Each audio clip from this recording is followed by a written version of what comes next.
여러분 안녕하십니까, 정현수입니다. 속절없이 저무는 한 해의 끝자락에 우리는 서 있습니다. 속절없다는 말 속에는 어쩔 수 없다는 뜻과 함께 안타까움과 아쉬움이 들어있기도 할 것입니다. 그리고 지난 날은 잊어버리자는 망년도 좋고, 또 가는 해 손 흔들어 보내자는 송년도 좋지만, 기억할 것을 분명히 기억하고 반성도 하며 새로운 꿈을 계획하는 세모라면 얼마나 좋겠습니까? 그래도 어쩔 수 없이 허허로워지는 한 해의 저물녘에는 지나간 날에 대한 후회나 자책보다는 스스로를 다독이는 자세가 필요하다고 생각이 됩니다. 올 한 해도 코로나로 시작해 코로나로 마무리돼 가고 있습니다. 눈과 입을 가리고도 도란도란 얘기조차 마음대로 할 수 없는 모두의 삶마저 건조해졌습니다. 이런 가운데서도 군민의 삶을 책임진 가평군의 시계는 쉼없이 달려왔기에 지난 1년간을 지금부터 돌이켜보는 시간을 준비했습니다. NGN 뉴스가 선정한 2021 10대 뉴스입니다.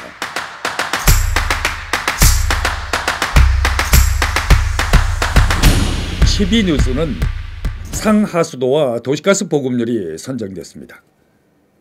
가평군은 38년 전 만들어진 수도권 정비계획법, 이어서 30년 전 제정된 팔당 상수원 특별법, 또 가평군 전역이 자연보전권역으로 지정됐습니다. 엎친 데 덮친 격으로 수변구역과 오염총량제로 또다시 발목을 잡고 있습니다. 이 때문에 고용 창출을 할 수 있는 변변한 기업도 없고 흔한 아파트도 마음대로 지을 수 없는 것이 가평군이었습니다. 이처럼 40년간 옥상옥 같은 중첩 규제에 묶여 희생만 강요당하고 있는 가평군은 이런 가운데서도 지난 20년간 상하수도 보급률을 위한 투자를 꾸준히 해왔습니다. 그 결과 하수도 보급률을 84.3%까지 끌어올리는 성과를 거뒀습니다. 가평군 하수도 보급률은 작년 대비 2% 상승한 84.3%이며 현재 추진 중인 하수관로 정비 사업이 완료되는 2025년도에는 94.7%로 예상됩니다. 개인이 관리하는 부담 비용이 확연하게 적어지고, 그리고 하천에 대한 오염이 줄어들게 됩니다. 하수도 보급률뿐 아니라 상수도 보급률도 85.2%까지 끌어올린 한 해로 기록됐습니다. 이와 함께 도시가스 보급률도 올해 목표인 50.4%를 달성하는 데 성공한 한 해였습니다. 하지만 삶의 질의 지표를 할 수 있는 가평군의 상하수도와 도시가스 보급률은 전국 평균과 경기도 평균보다 아직 갈 길이 먼 실정입니다.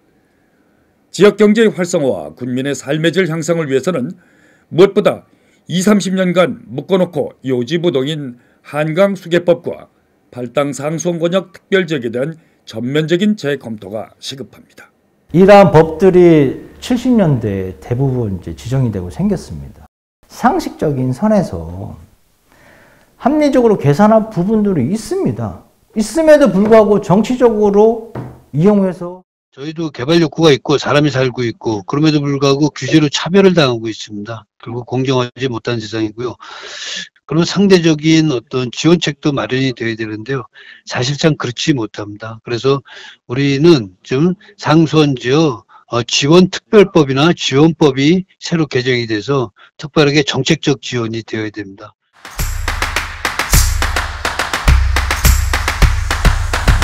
NGN 뉴스가 선정한 2021 10대 뉴스 가운데 9위는 군 예산 7천억 시대 개막과 조직 개편을 선정했습니다.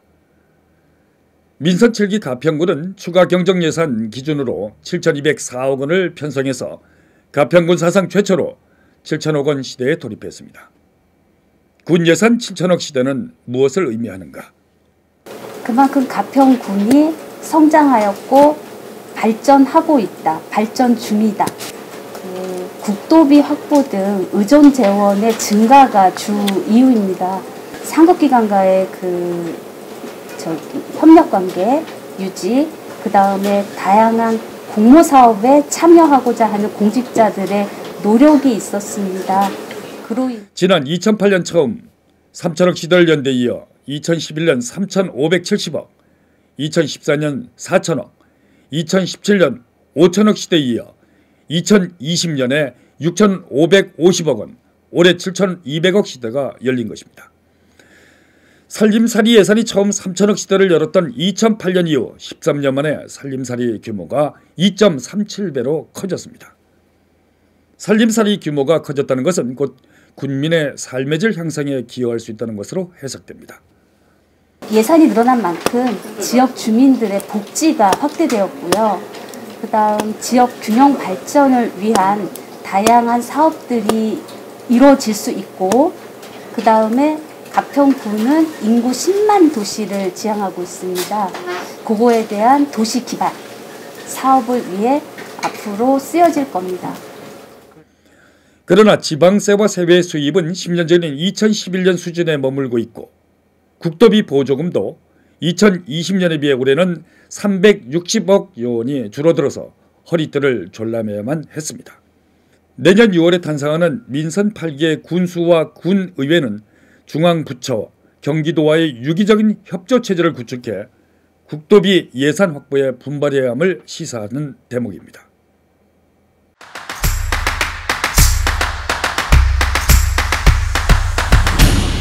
10대 뉴스 가운데 8위는 북한강 천년백길 열다가 선정됐습니다. 잘 아시는 대로 수도권 최대 휴식처, 대학 시절 MT의 추억을 간직한 도시가 바로 가평구입니다. 가평구는 북한강이 도시를 가로지르기 때문에 수도권보다 평균 기온이 4에서 5도 정도 낮은 특징을 갖고 있습니다. 금강산에서 발아나는 북한강이 굽이쳐 흘러 아름다운 도시 경관을 자랑하는 곳이 바로 가평입니다. 북한강은 도시민들에게 휴식 공간을 자랑함과 동시에 관광지로의 기능을 하고 있습니다. 특히 북한강은 국내 최대 수상레저의 메카로 불리고 있습니다. 가평구는 이 북한강 옛 백길을 복원해 새로운 관광 개발의 속도를 내고 있습니다. 북한강 천년백길 사업엔 남이섬과 HJ 마리나, 청평 페리 등 민간 기관이 참여하고 총 사업비는 524억 원의 예산이 투입됩니다. 천년백길 사업에 앞서 시범 운항을 마친 가평구는 현재 공이 없는 전기 추진선 등 친환경 선박 3척을 건조 중에 있습니다. 그리고 내년에 선착장 등 부대 시설을 건설하고 오는 2023년부터 본격 운항을 시작할 예정입니다. 선박을 건조를 하고 있고요. 그리고 다목적 선착장을 그러한 건설을 할 그런 계획을 가지고 있습니다. 선박의 건조는 내년 6월이면 이제 차례차례 진수가 될 예정으로 되어 있습니다. 그리고 이제 하반기 정도에는 선착장들이 마무리가 되고, 그럼 한 내후년 2023년도부터는 1단계로 북한강 천년백길이 운항이 가능할 것으로 그렇게 계획을 하고 있습니다. 북한강 수상교통망이 이제 연계가 되는 사업이기 때문에 북한강 수변에 있는 주요 관광지들, 그리고 그 주변에 있는 펜션이나 음식점들로 어떤 관광객들이 분산되는 효과를 가지고 있으면서 서로 연계하고 가평군을 방문하는 관광객들이 이런 북한강을 테마로 할 수 있는 그러한 관광 벨트를 구축할 수 있는 그러한 사업이 완성될 수 있습니다. 배는 지금 각 기간별로 1대에서 2대 정도씩, 최소 3대, 많으면 한 5대 정도는 운항이 될 것 같습니다.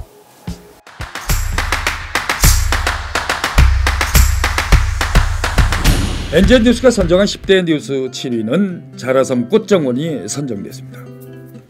2020년 처음 유료 개방을 한 지 2년 만에 수도권 시민의 새로운 힐링 장소가 된 자라섬 남대 꽃정원은 축구장 15개 크기인 11만 제곱미터의 규모를 자랑합니다.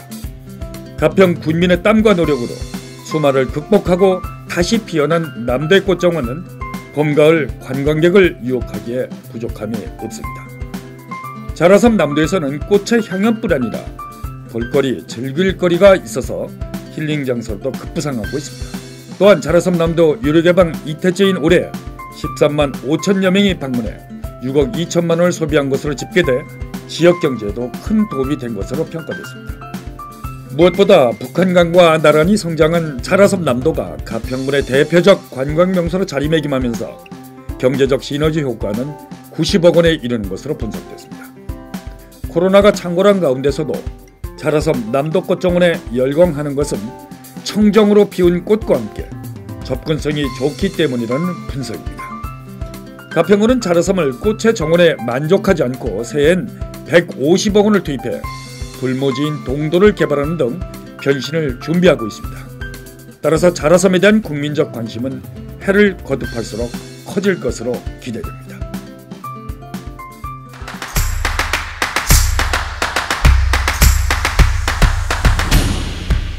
올 한 해 가평군의 최대 이슈는 장사시설 설치 관련 뉴스였습니다. 찬성과 반대가 대립하는 가운데 주민 소원제까지 추진되었을 정도로 뜨거웠던 한 해였습니다. 일부 반대에도 불구하고 모두 2차례 공모를 했으나 입지 문제로 불발됐습니다. 관 주도로 진행된 장사시설 공모 사업은 주민 제한 사업으로 선회했고 이번엔 마을간 주도권 대립으로 또다시 불발됐습니다. 그러나 장사시설 건립은 불발됐거나 포기한 것이 아니라 소강 상태로 현재도 진행형입니다. 주민 제한 사업으로 추진했으나 마을간 이해관계로 불발된 가평군 계곡리와 설악면 무간리, 매립시설 등과 맞물려 있는 가평읍 상천리, 상생리 등이 이에 해당합니다. 가평군이 장사시설 건립 추진을 지속하는 배경엔 군민의 70% 가까이가 찬성하고 있기 때문입니다. 지난 9월 7일 가평군이 종합장사시설 건립의 필요성에 대해 여론조사기관인 한길 리서치에 의뢰해 조사했더니 응답자의 68.9%가 필요하다고 응답한 것으로 조사됐습니다. 반면 장사시설 건립이 필요 없다는 응답자는 23.7%에 불과한 것으로 조사됐습니다. 이처럼 가평 군민들이 장사시설에 대하여 절대 다수가 필요하다는 조사 결과가 나오자 군 주도 방식의 공공형 장사시설이 불발되면 복수의 민간 기업들이 기부 체납 방식으로 참여할 뜻을 밝히고 마을들과 물밑 접촉을 활발하게 진행하고 있는 것으로 알려졌습니다. 특히 이들 민간 기업들은 장사시설을 유치하는 마을에 현금으로 인센티브를 지불하고 이 밖에도 도시가스 등 마을 편의시설 등을 제공하는 등 당근을 약속하고 있는 것으로 알려져 민간 차원의 장사시설이 건립될 가능성이 높을 것으로 전망됩니다. 이들 업체들은 또 100% 민간 자본으로 장사시설을 건립한 다음 화장시설은 군에 기부하는 방식과 화장 비용도 공공형과 똑같은 방법으로 추진하고 있어 가평군과 군민은 경제적 부담 없이 건립할 수 있어 민간기업 참여가 주목됩니다.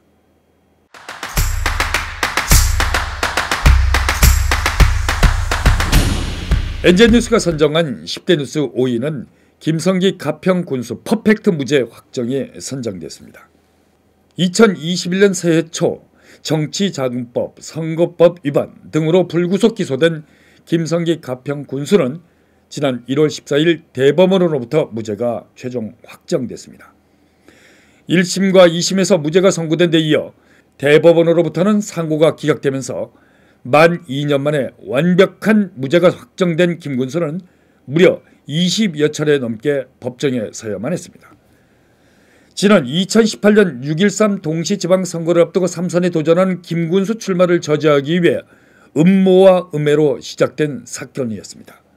근거도 없는 음해와 주장만 믿고 검찰은 자택과 직무실을 압수수색하고 30여 명에 이르는 참고인들을 조사했습니다. 검찰 수사 기록만도 만여 페이지에 이를 정도로 저인망식 수사를 했으나 결국 헛발질로 끝났습니다. 그러나 주 1회 법정에 서야만 했던 당사자인 김성기 군수와 이를 지켜보는 군민들의 심정은 참담했습니다. 무죄가 확정된 김 군수는 소감을 묻는 첫 일성을 사필 규정이라는 말로 대신했습니다. 네. 그동안 우리 6만 4천 군민 모두가 저에 대해서 힘을 이렇게 실어주셨고 또 많은 관심을 가져주셨기 때문에 좋은 결과가 나왔다고 봅니다. 사필 규정이라고 저는 말씀드릴 수가 있습니다. 모든 것은 옳은 이치로 돌아간다는 뜻의 사필 규정이라는 말에 재판을 노심초사 심정으로 지켜본 국민들도 무죄의 기쁨을 함께 나눴습니다. 수십 차례의 그 공판 과정을 봤을 적에 무죄라고 저는 확실히 생각했습니다. 아주 법의 판결을 잘 했는 걸로 이렇게 생각이 듭니다. 한편 김군수 변호인은 이번 사건을 기획한 정신을 상대로 민사소송에서 법원은 김군수에게 3천만 원을 변상하라며 김군수 손을 들어줬습니다. 그러나 정 씨는 이에 불복해 현재 항소심이 진행 중에 있습니다.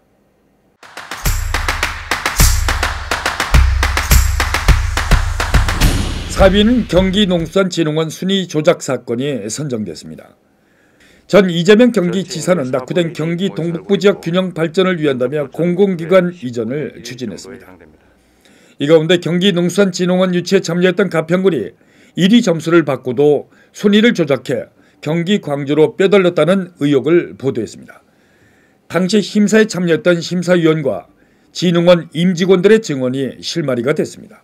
사람 담아서 난 우리한테 얘기했다. 이게 팩트죠. 눈치챘지만 몇 번 하신 거예요? 눈치챘지만 그 문제 삼으면 지는 건 다 국장하고 보라고 이제 준 거야. 국장하고 원장하고 뭐 들리면 난색을 표명한 거야. 비서실이나 강서실이나 이런 문제 하지 말라고 하시면 나가겠습니다라고 했잖아요. 하지 마세요. 여러 가지 정치적 타격이나 경기도 행정에 미치는 영향을 감안하고 지역에 영향을 감안해서 이런 사실을 최초 보도한 매체는 뉴스버스의 전혁수 기자였습니다. 이런 사실이 알려지자 가평군 새마을에는 수사를 촉구하는 항의 집회와 현수막을 거리에 걸었습니다. 그리고 이전을 강행하는 경기도 광주 곤지암 농수산진흥원을 항의 방문하기도 했습니다. 이와 함께 진상규명을 청원하는 글이 청와대 국민 게시판에 올랐습니다.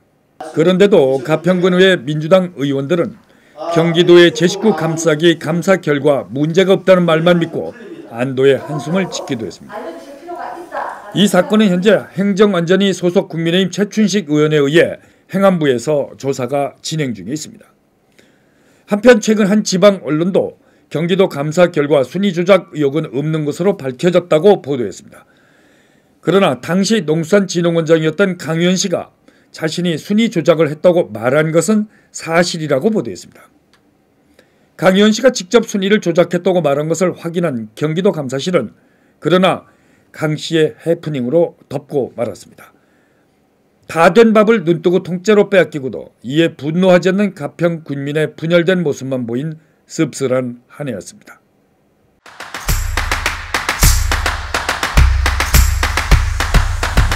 NJ뉴스가 선정한 10대 뉴스 3위는 가평군에 불어닥친 아파트 열병이 차지했습니다. 자이아파트, 이편한 세상, 힐스테이트 등 이른바 명품 아파트가 몰려오면서 주거 환경에 새로운 패러다임을 불러일으킨 한 해였습니다.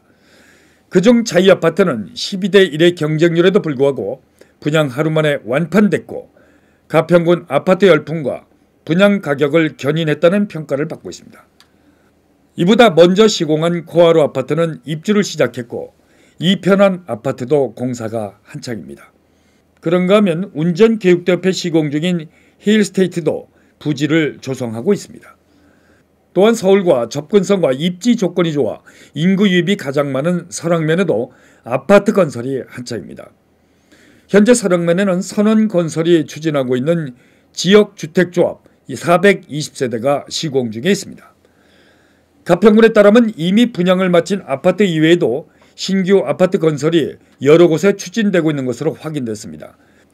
현재 진행되고 있는 신규 아파트를 지역별로 보면 가평읍에 이미 입주를 시작한 코하루 아파트와 착공 중인 3곳을 제외하고 달전리에도 500세대를 준비하고 있습니다.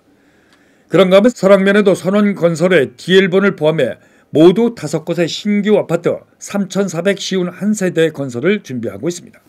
청평면에도 5곳에서 2,110세대의 아파트가 건설을 준비하는 등 가평군 관내에서는 모두 15곳에서 7,671세대의 아파트가 건설 중이거나 준비 중에 있습니다. 이처럼 가평군의 아파트 열풍이 부는 것은 비규제 지역이라는 것이 가장 큰 장점으로 분석됩니다. 하지만 비규제 지역이라도 당첨 후 6개월 이내에 기존 주택을 매각해야 하는 점을 모르고 당첨을 포기하는 사례가 속출하기도 했습니다. 실수요자들이 몰릴 수 있는 지역인지는 조금 퀘션 마크가 필요할 것 같고요. 일종의 풍선 효과라고 저는 보고요. 그러나 높은 분양률에도 불구하고 인구 유입과는 큰 관계가 없는 것으로 나타나 아쉬움을 주고 있습니다. 분양 하루 만에 505세대 완판을 기록한 자이아파트 입주자의 82%가 주택 청약으로 당첨된 지역 주민들인 것으로 확인돼 인구 유입과는 거리가 먼 것으로 나타났기 때문입니다. 현재 가평군 관내에 시공 중인 아파트 대부분은 완판 기록을 세우고 있으나 정부의 부동산 정책이 오락가락하고 있고 특히 금융권 대출 규제를 강화하고 있기 때문에 완판 열풍이 언제까지 지속할지는 미지수라고 부동산 전문가들은 전망하고 있습니다.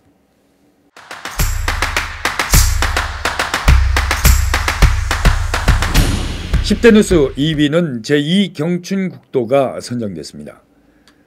정부의 예비 타당성 면제 사업으로 추진되고 있는 제2경춘국도는 잘 아시는 대로 남양주시 금난리에서 춘천시 당림리를 잇는 총길이 33.6km로 총 사업비 1조 845억 원이 투입되는 사업입니다. 국토부는 애초 제2경춘국도 노선을 남양주시 금남리에서 청평댐 상류와 남이섬과 자라섬을 가로질러 춘천시 당림리로 연결할 계획이었습니다. 그러나 가평군 완전 패싱이라며 가평 군민의 반대에 부딪혔습니다.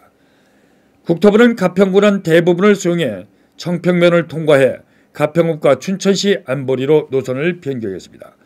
애초 가평군은 낙후된 북면 지역의 균형 발전을 위해 가평읍 마장리를 거쳐 본합선을 뚫어 안보리와 연결할 것을 국토부에 수차례 건의했습니다. 하지만 국토부는 예산 문제를 이유로 두밀리와 하색을 거쳐 전철 노선과 나란히 하는 도로를 건설해 춘천으로 연결하겠다는 안을 발표했습니다. 그러나 가평고등학교 학생들이 소음 피해로 인한 학습권 침해와 향토 문화재 훼손의 벽에 부딪혀 난항을 겪기도 했습니다. 하지만 국토부의 생각은 크게 변한 게 없는 것으로 알려졌습니다. 가평군은 원주지방국토관리청과 가평군안을 관철시키기 위한 노력을 지속하고 있을 뿐입니다. 내년도에 실시 설계 용역을 착수하여 2023년도부터 2029년도까지 사업이 추진될 예정입니다. IC 등 모든 분야에 걸쳐서 우리 군에서 제안한 사업이 반영될 수 있도록 최대한의 노력을 다할 것입니다. 아쉬운 점은 국토부의 노선이 확정되기 전엔 전혀 관심을 보이지 않았던 지역 주민들이 노선이 확정된 후에 국토부를 찾아가 갑론을박식의 뒷북 민원을 제기하며 노선 변경을 요구하고 있어 빈축을 사고 있는 점입니다. 이들 가운데는 특정 지역 주민 대표를 자칭하며 국가사업인 제2경춘국도 노선을 개인의 이해관계에 따라 변경을 요구하는 일이 빈발하고 있다는 점입니다. 그러나 국토부는 애초 계획대로 가평군안을 상당 부분 수용하는 것으로 최종 가닥을 잡은 것으로 알려졌습니다.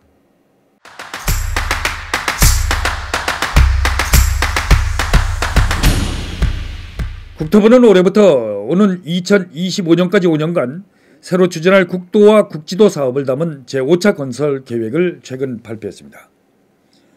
이 발표 가운데 가평군 관련 사업을 보면 국도 37호선 양평군 옥천에서 가평군 설악면으로 연결되는 2차로 개량 사업을 포함해 청평에서 가평, 양평군 서정면에서 가평 구간, 또 가평 마장리에서 북면 목동간 총 5개 사업을 확정했습니다.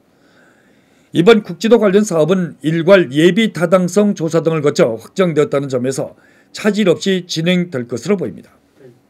이번 사업을 위해 가평군과 의회, 군민들은 국회와 기획재정부, 국토교통부 등을 찾아다니며 해당 사업의 당위성 등을 설명한 끝에 결실을 봤다는 평가를 받고 있습니다. 특히 제2경춘국도가 북면까지의 연결이 불발됨에 따라 가평읍 마장리에서 북면 목동으로 이어지는 국도사업 추진에 특히 노력했습니다. 이 결과 이번 5차 건설 계획에 포함하는 성과를 거뒀습니다. 앞으로 우리 가평군에 4개 노선의 사업이 진행된다면 우리 가평군의 도로 이용에 상당한 편리함을 제공할 뿐만 아니라 가평군 지역경제 활성화에 큰 도움이 될 것으로 생각됩니다. 이번 5개년 계획에 반영된 가평군 사업은 총 사업비 4,084억 원이 투입돼 도로 관련 단일 사업으로는 가장 큰 규모의 국책사업으로 기록됐습니다. 특히 사업이 확정된 이들 노선은 연간 400만여 명이 이용하는 주요 관광도로입니다. 그러나 심한 굴곡으로 잦은 교통사고와 심각한 교통처정을 유발해 마의 도로라는 오명을 받아왔습니다. 가평군은 이들 국지도 사업이 완공되는 오는 2025년부터는 지역 간 접근성이 좋아져 지역 균형 발전에 크게 기여할 것으로 기대하고 있습니다. 이와 함께 관광 수요 증가로 지역 경제 활성화에도 큰 도움이 될 것으로 기대에 부풀어 있습니다. 그러나 국토부의 국지도 건설 계획이 차질 없이 진행될 수 있도록 국토교통부 등 관련 부처와의 유기적인 협의 체계를 구축해야 하는 것은 숙제로 남았습니다. 눈물 없는 눈이 없고 상처 없는 가슴도 없겠지만 좋다, 괜찮다, 그래도 잘 살았다는 말을 주문처럼 외면서 스스로를 위로하는 새밑이 되었으면 좋겠습니다. 사랑하고 존경하는 가평 국민 여러분, 올 한 해 정말 수고 많이 하셨습니다. 여러분의 사랑과 관심으로 저희 NGN 뉴스도 쉼없이 달려왔고 새해에도 시청자 여러분의 권익을 위해 열심히 뛰겠습니다. 새해에도 NGN 뉴스의 눈과 귀는 여러분과 함께 하겠다는 약속을 드립니다. 변함없는 사랑과 관심, 채찍을 부탁드립니다. 새해 복 많이 받으십시오.